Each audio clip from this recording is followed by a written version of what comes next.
खास बात में आपका स्वागत है। हम आपकी मुलाकात करवा रहे हैं एक जाने माने लिरिक्स जिन्होंने कई फिल्मों में गीत लिखे हैं, संवाद लिखे हैं। उस शख्सियत से हम आपकी मुलाकात करवा रहे हैं। हमारे बीच हैं नवाब आजू साहब। नवाब साहब, आपका बहुत बहुत स्वागत है। हम लोग सबसे पहले जानना चाहेंगे आपसे कि आपने जो लिखने की शुरुआत की या आपने जो सफ़र की शुरुआत की कैसे की, एकदम शुरू में जाएंगे सबसे पहले। जी, वो मैं अगर अपने फ्लैशबैक में जाऊं तो मुझे भी शायद बहुत मुश्किल है कलेक्ट करना उन सारी चीज़ों को, लेकिन मुझे खुद भी पता नहीं चला कि मैंने शुरुआत कब कर दी।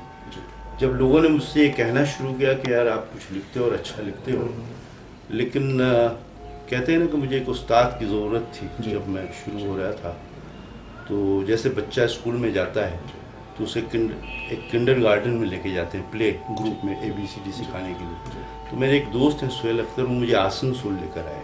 अच्छा, रहने वाले वैसे आप आसनसोल के आसपास?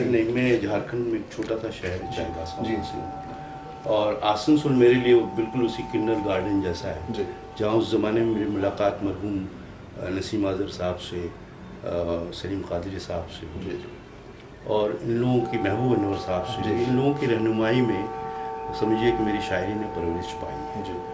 तो मैंने जो कुछ भी कहा है, अच्छा कहा है, बुरा कहा है, चाहे फिल्मी नगमे हों या फिर वो मेरी शायरी हो, आसनसोल का कहीं ना कहीं से कुछ हिस्सा ज़रूर रहा है। जी। तो ये फिर अचानक यहाँ से फिर मुंबई की तरफ आपने रुख किया, तो ये कैसे हुआ? ये अचानक ये आपके कैरियर में ये कैसे बदलाव आया? आपने कैसे सोचा कि मुंबई जाके शायरी की जाए? ये 80s का दौर है। मैं उस वक्त आसनसोल अक्सर आया करता था, एक रिसाला निकाला करता था मैं, एहसास जी, और उसकी प्रिंटिंग के सिलसिले में मुझे यहाँ आना होता था। तो उन दिनों मेरे एक अजीज़ दोस्त हैं इकबाल दुर्रानी साहब, जिन दोनों उसमें साथ थे, और फिल्मों का क्रेज़ तो शुरू से रहा है कि हम एक ऐसे प्लेटफॉर्म की तलाश कर रहे थे कि जहाँ अदब भी हो, जहाँ अपने दिल की हम भड़ास भी निकाल लें और उसे रोज़ी और रोटी का ज़रिया भी बना लें। तो फिल्म के सिवा कोई ऐसा मीडियम नज़र नहीं आया, और हम दोनों जो है यहाँ से उस वक्त 92 में बॉम्बे चले गए। और जैसा कि होता है काफ़ी जद्दोजहद के बाद फिर अल्लाह की मर्ज़ी थी, अल्लाह ने उस शहर में रखा, नवाजा, और जब मेरी फिल्में हिट हुई, ख़ासतौर से बाजीगर। सबसे पहली फिल्म आपने कौन सी की वहाँ पे मुंबई पहुँचने के बाद? चूँकि बहुत दिक्कतें हुई होंगी आपको, लेकिन पहली फिल्म आपके करियर की सबसे पहली फिल्म? ये पहली फिल्म जो थी वो तो मेरे ख्याल से 4 या 5 फिल्म बन के बंद हो गई। उस फिल्म का नाम था काला गुलाब।